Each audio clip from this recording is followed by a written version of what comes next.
L'année 2020 a été une année singulière. Tout d'abord, de par la crise sanitaire que nous avons traversée, qui est sans précédent à un niveau mondial. Il nous faut ici saluer la mobilisation de l'ensemble de nos professionnels, leur imagination, leur disponibilité pour garantir la sécurité de nos usagers, mais aussi les dispositions qui ont été mises en place pour garantir la sécurité de nos collaborateurs. Je voudrais ici les remercier sincèrement pour leur engagement. Malgré le contexte, et juste quelques éléments saillants pour l'illustrer, notre année 2020 a été relativement dynamique et porteuse de nombreux projets. Pour vous donner quelques éléments clés, nous avons pu, sur 2020, augmenter de plus de 100 places nos capacités d'accueil sur nos différents services.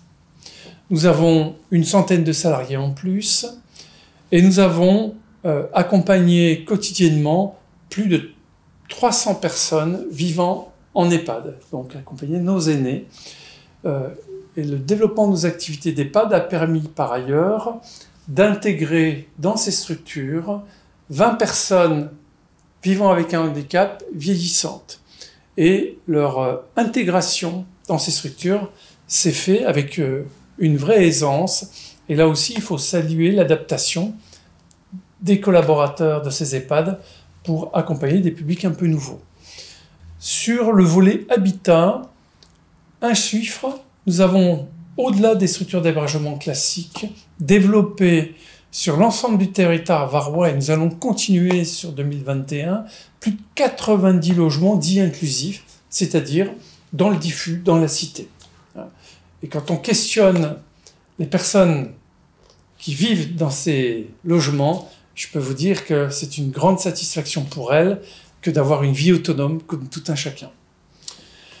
Sur le volet emploi, nous avons là aussi, au travers de nos nouveaux services en 2020, pu mesurer les effets intéressants des liens qui ont été créés avec les entreprises environnantes, puisque aujourd'hui, plus d'une trentaine de personnes vivant avec un handicap ont pu obtenir un contrat dans le tissu économique classique. Cela veut dire que nos ESAT, qui accompagnent quelques 400 travailleurs vivant avec un handicap, ont une vertu de faire progresser en termes de compétences, mais permettent aussi, avec nos autres services, de créer des liens et un véritable ascenseur socio-professionnel. Notre entreprise adaptée, Azur Multiservice, connaît elle aussi, malgré le contexte sanitaire délicat, un essor économique tout à fait intéressant, puisqu'elle a eu un chiffre d'affaires de plus de 500 000 €, et nous avons décidé de déployer et d'amplifier son activité sur l'Est varois aussi, où là aussi nous avons d'importantes demandes. Enfin, 2020 a été marqué par une autre action forte dédiée au soutien aux familles. Nous avons notamment amplifié, diversifié les solutions de répit pour permettre aux familles qui n'ont pas forcément de solution de trouver des espaces de soulagement.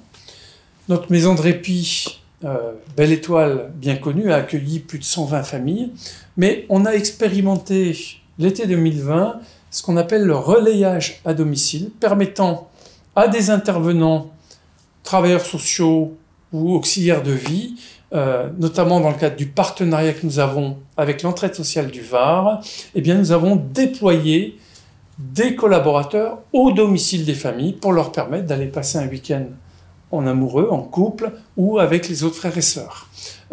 Ce dispositif expérimental a porté des résultats tout à fait positifs puisque, au travers du bilan, nous avons pu obtenir des financements pérennes pour déployer de manière permanente ce type d'action. Je me réjouis que sur 2020, nous ayons pu mener à bien toutes ces actions. Je vous invite à prendre connaissance du rapport d'activité consolidé qui développe beaucoup plus que ce que je ne viens de le faire, les nombreuses actions que nous avons pu déployer. Bien évidemment, pour faire face aussi à l'augmentation de notre périmètre et de notre diversification d'activités, il nous a fallu adapter notre structure d'organisation, notre schéma d'organisation. Nous avons notamment redessiné les périmètres des territoires, donc sous la responsabilité des directions de territoire, mis en place les directions d'établissement pour que les décisions puissent se prendre plus rapidement. Et nous avons créé au niveau du siège 3 postes clés. Un premier qui est un poste de directeur général adjoint, parce que vous l'aurez compris, avec plus de 1200 salariés et 46 établissements et services, il devenait compliqué de suivre l'ensemble des projets sur nos structures. Et donc, le DGA aura cette responsabilité première de suivre la bonne réalisation des projets d'établissement, mais aussi de la bonne déclinaison du projet associatif. Et nous avons créé 2 autres postes clés, à savoir une direction d'innovation, qui a permis d'ailleurs de mettre en dynamique une politique d'expérimentation et d'innovation où toutes les idées des proches collaborateurs sont les bienvenues. Et nous avons, à titre illustratif, pu valider une vingtaine de projets expérimentaux qui ont été enrichis, nourris par une commission innovation et qui ont pu obtenir des financements spécifiques pour mettre en œuvre ces nouvelles activités. Et je peux vous assurer qu'il y a eu beaucoup de créativité, beaucoup d'idées très intéressantes qui seront progressivement essaimées sur l'ensemble des territoires. Enfin, nous avons créé un autre poste de responsable patrimoine, travaux et sécurité.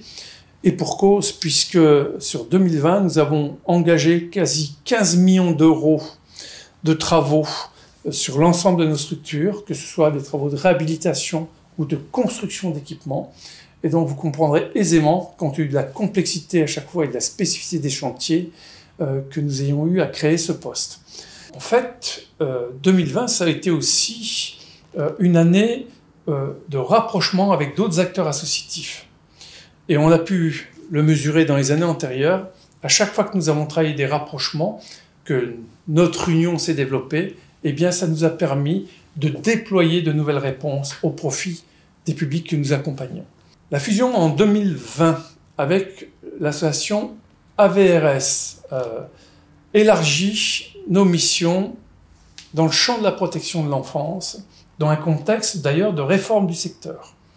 La gestion des 6 maisons d'enfants à caractère social nous permet de faire face à des demandes qui s'amplifient au profit d'enfants relevant de l'aide sociale à l'enfance, mais aussi, en même temps, ayant une notification MDPH. Et donc, elle nous permet également de mutualiser nos ressources, nos compétences, et d'envisager des actions dès le plus jeune âge pour développer leurs capacités cognitives, favoriser leur apprentissage et l'autonomie.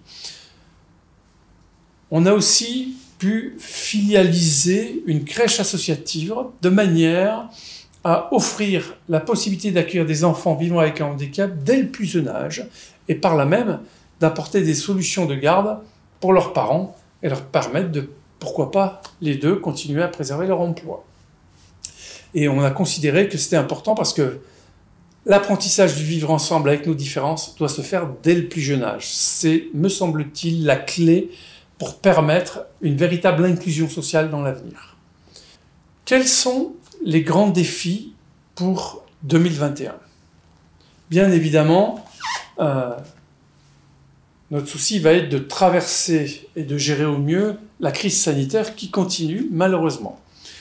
Donc notre souci premier sera évidemment de protéger les personnes accompagnées et les professionnels et de déployer la stratégie vaccinale conformément aux dispositions prises par l'Agence régionale de santé. 2021 sera aussi une année singulière. Tout d'abord parce que c'est l'année de notre nouveau projet associatif qui, puisqu'il est bien avancé, traduit notre militantisme intact malgré nos 60 ans et illustre comment on entend dans l'avenir avoir une feuille de route dynamique, engagée, militante. Enfin, 2021, c'est un rapprochement original avec l'association Au nom de la danse, donc un rapprochement audacieux et atypique, parce que l'idée, c'est que la culture traverse l'ensemble des activités de nos établissements et qu'on utilise les arts pour en faire un vrai levier d'inclusion sociale et de vivre ensemble. Nous allons donc créer à cet effet l'Institut des Arts Inclusifs. Enfin, on a préparé sur 2020, et ça va s'amplifier du coup sur 2021, un rapprochement avec l'association L'Entraide Sociale du Var, une importante association dans le champ de l'aide à domicile. Et l'idée par ce rapprochement, par cette union de nos compétences, va être de proposer de nouvelles réponses, de nouveaux projets au profit des personnes fragiles souhaitant être maintenues à leur domicile. Les quelques éléments saillants traduisent une certaine réussite de la bonne déclinaison de notre projet associatif. Je voudrais ici remercier les administrateurs et les bénévoles qui nous accompagnent régulièrement et qui nous aident dans nos réflexions et nous soutiennent dans la mise en œuvre de nos différents projets. Et je voudrais bien évidemment saluer aussi le partenariat qui existe avec nos partenaires financeurs, que ce soit l'Agence nationale de santé comme le conseil départemental, parce que tous ces projets ne peuvent être menés à bien que parce qu'un partenariat fort et de confiance existe. Enfin, je voudrais remercier l'ensemble des professionnels, parce que si nous avons pu mener à bien l'ensemble de ces actions dans le contexte sanitaire que l'on connaît, c'est parce qu'il y a une mobilisation sans faille des professionnels, qu'ils soient ici remerciés et salués.